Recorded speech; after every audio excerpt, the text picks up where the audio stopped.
সবাইকে প্রীতি ও শুভেচ্ছা জানিয়ে শুরু করছি আজকের এনসি একাডেমির অনলাইন ক্লাস।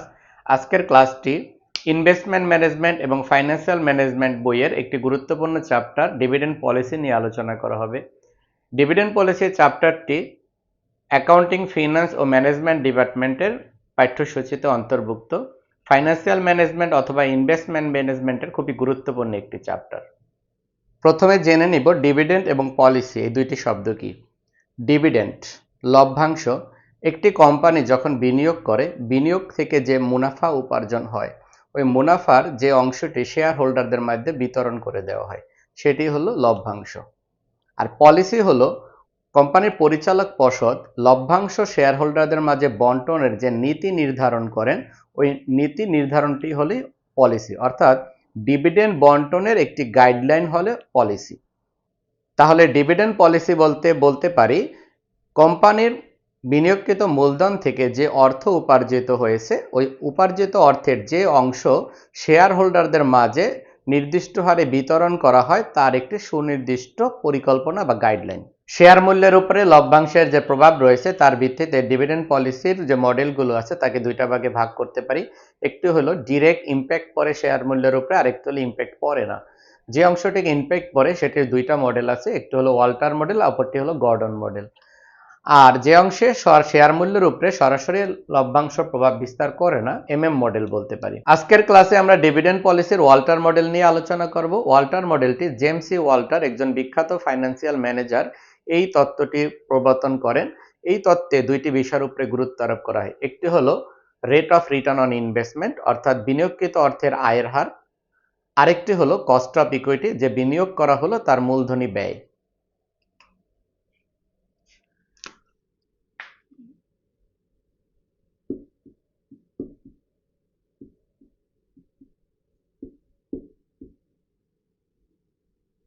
ডিভিডেন্ড পলিসির দুইটা অংশ বলতে পারি। একটি হলো শেয়ার মূল্যের উপরে সরাসরি ইম্প্যাক্ট পড়বে, আর একটি হলো শেয়ার মূল্যের উপরে সরাসরি ইম্প্যাক্ট পড়বে না।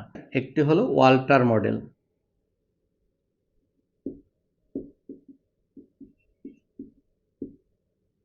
দ্বিতীয়টি হলো গর্ডন মডেল।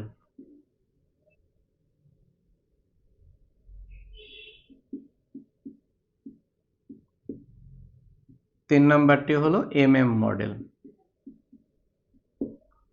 ডিভিডেন্ড পলিসির এই তিনটি মডেল নিয়ে পর্যায়ক্রমে আমরা আলোচনা করব। আজকের ক্লাসটিতে শুধু ওয়াল্টার মডেল নিয়ে আলোচনা করা হবে।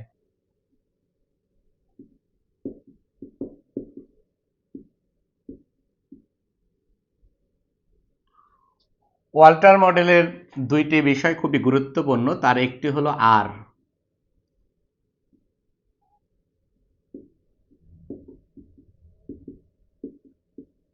রেট অফ রিটার্ন, আর অপরটি হলো কে, কস্ট অফ ক্যাপিটাল অথবা cost of equity capitalization rate. R এবং কে এর ভিত্তিতেই ওয়াল্টার মডেল পরিচালিত হয়। এখন রেট অফ রিটার্ন কি? কোম্পানি যে অর্থ কারবারে বিনিয়োগ করে তার উপর থেকে যে মুনাফা অর্জিত হয় তার শতকরা হার হলো rate of return on investment, অর্থাৎ বিনিয়োগকৃত অর্থের আয়ের হার। আর কস্ট অফ ইকুইটি কোম্পানির মূলধনীকরণ ব্যয়। কোম্পানি যে অর্থ কারবারে বিনিয়োগ করছে, ওই অর্থের যে ব্যয় আছে সেই ব্যয়টাই হলো মূলধনীকরণ ব্যয়। কে আমরা কে দ্বারাও প্রকাশ করতে পারি, এটা আমাদের ইচ্ছা। আর এবং কে এর ভিত্তিতে ওয়াল্টার মডেলের ফার্মকে তিন ভাবে সাজানো যায়। প্রথম যে অংশটি সেটি হলো গ্রোথ ফার্ম।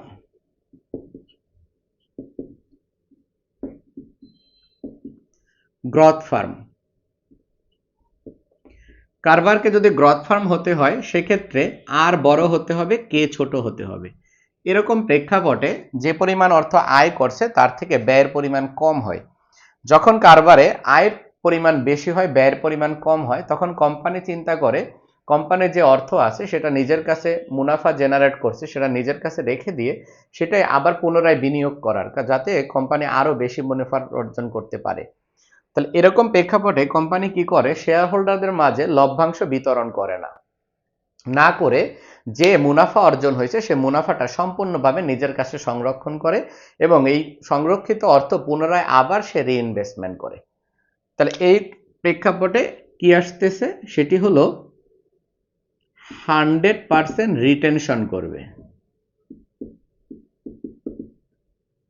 অপরদিকে 0% ডিভিডেন্ড প্রদান করবে।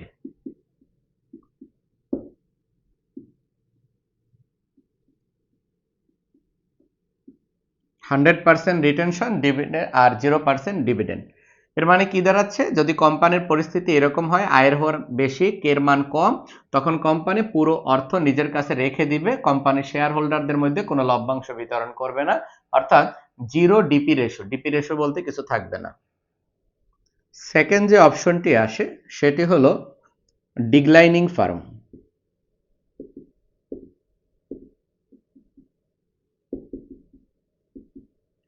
ডিক্লাইনিং ফার্মের ক্ষেত্রে বিপরীত অবস্থান আসবে গ্রোথ ফার্মের। আর লেস দেন কে, এক্ষেত্রে আয়ের পরিমাণ কম, ব্যয়ের পরিমাণ বেশি।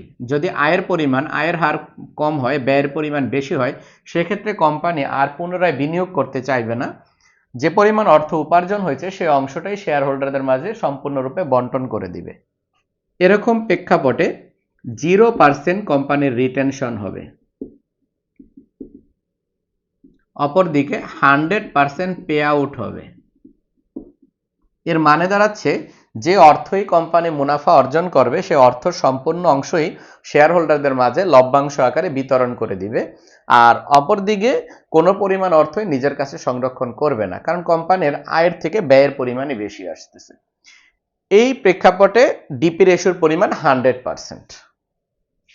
লাস্ট যে অংশটি হতে পারে সেটি হলো নরমাল ফার্ম বা নরমাল সিচুয়েশন।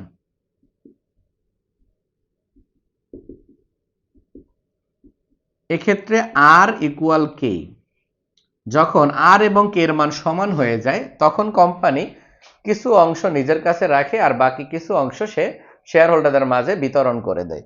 এরকম আদর্শ অনুপাত হলো 50%। 50% রিটেনশন, অপরদিকে বাকি 50% পে আউট।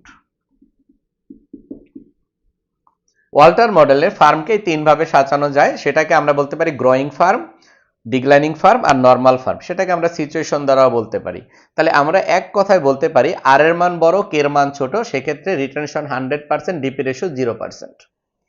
আবার বলা যাবে ডিক্লাইনিং ফার্মের আর এর মান ছোট কের মান বড়, এরকম প্রেক্ষাপটে রিটেনশন 0%, অপরদিকে 100% পে আউট রেশিও অর্থাৎ ডিপি রেশিও 100%। আর যদি নরমাল ফার্ম হয় আর এবং কে সমান হয়, ইনডিফারেন্ট পয়েন্ট একটা অবস্থা চলে আসে, সেক্ষেত্রে 50% রিটেনশন, 50% ডিপি রেশিও বা অপটিমাম পে আউট রেশিও। এখন আমরা দেখব ওয়াল্টার মডেলের মার্কেট প্রাইস কিভাবে নির্ণয় হয়।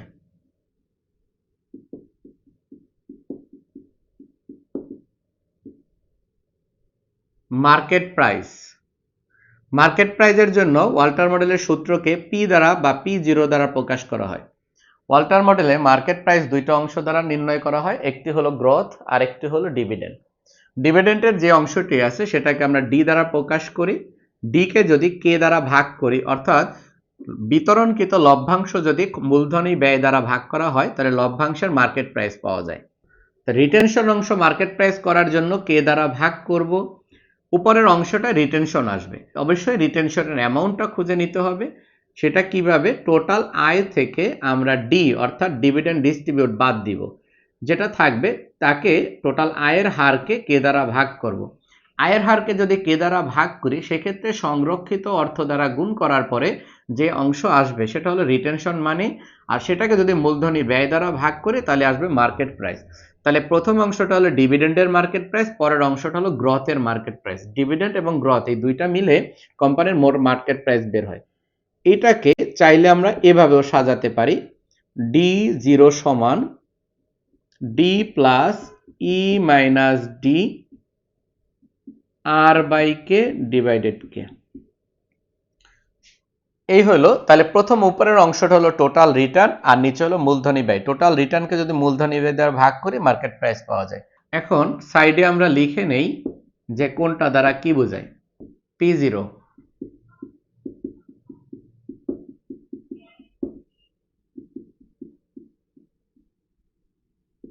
Market price per share, E total earning বা earning per share,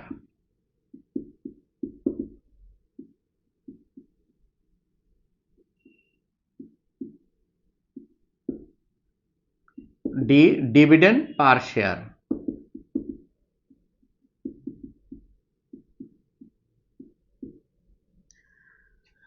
r rate of return,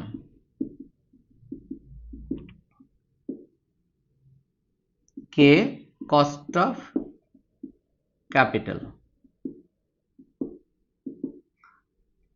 এই হলো ওয়াল্টার মডেলের মার্কেট প্রাইসের সূত্র। এই মার্কেট প্রাইস নির্ণয়ের জন্য ওয়াল্টার মডেলে কতগুলো অনুমিত শর্ত আছে।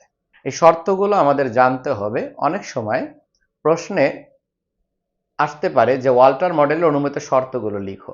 এখন আমরা দেখি ওয়াল্টার মডেলের অনুমিত শর্তগুলো কি কি। Assumption of Walter model.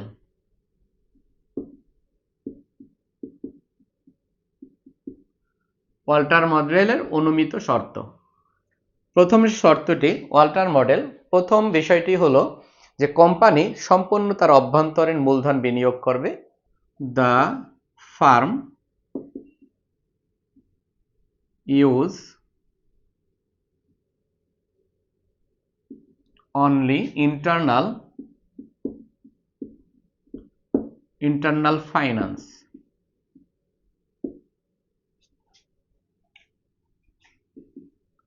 দ্বিতীয় শর্তটি হলো কোম্পানি কোনো রকম বহিস্থ অর্থায়ন ব্যবহার করতে পারবে না, অর্থাৎ ডেট ক্যাপিটাল ব্যবহার করতে পারবে না। The firm does not use debt capital.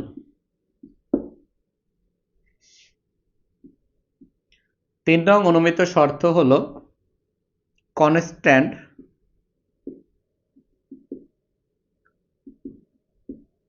Rate of return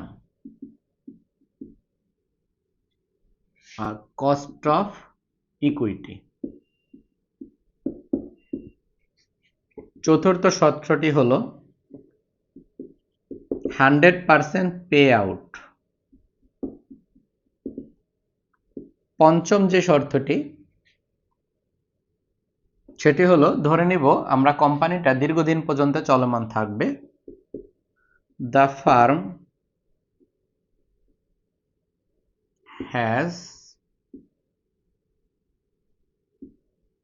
has very long life.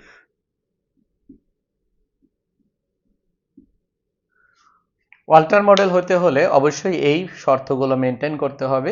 আজকের ক্লাসটিতে আমরা ওয়াল্টার মডেলের বেসিক একটা ধারণা দেওয়ার চেষ্টা করেছি। আগামী ক্লাসে ওয়াল্টার মডেলের অঙ্ক সমাধান করে দেখাবো। ওয়াল্টার মডেল যদি হতে হয় অবশ্যই ওয়াল্টার মডেলের এই 5টি অ্যাজাম্পশন ফুলফিল থাকতে হবে, তাহলেই ওয়াল্টার মডেলের মার্কেট প্রাইস বের করা যাবে। ওয়াল্টার মডেলে যে আরো একটি বিষয় আছে সেটি হলো আর এবং কে। এই যে আর এবং কে এর ভিত্তিতে যে ফার্মকে 3 ভাগে ভাগ করা যায়, একটি হলো ডিক্লাইনিং ফার্ম, একটি গ্রোয়িং ফার্ম, আর একটি হলো নরমাল ফার্ম। এই 3 ফার্মের উপরে ভিত্তিতে করে অর্থাৎ আর ও কে এর ভিত্তিতে কিভাবে মার্কেট প্রাইস বের করা হয়, আগামী ক্লাসে আমরা ওই মার্কেট প্রাইস নিয়ে আলোচনা করব। আপনারা চেষ্টা করবেন প্রত্যেকটা মডেলের বেসিক বুঝে এবং এই মডেলের মূল বক্তব্য কি এবং কি কারণে করা হয়, কোথায় প্রয়োগ হয় সে বিষয়গুলো ভালো করে বুঝে অঙ্ক সমাধান করা। আমরা যদি এরকম সূত্র মুখস্থ না করে নির্দিষ্ট নিয়মে অর্থাৎ বেসিক বুঝে তারপরে অঙ্ক করি, সেক্ষেত্রে পরীক্ষায় সহজেই আমরা অঙ্ক সমাধান করতে পারবো। আগামী ক্লাসে আমরা অঙ্ক সমাধান করে দেখাবো ওয়াল্টার মডেল, গর্ডন মডেল এবং এমএম মডেলের। আগামী ক্লাস দেখার আমন্ত্রণ জানিয়ে আজকের ক্লাসটি এখানেই শেষ করতেছি। আল্লাহ হাফেজ।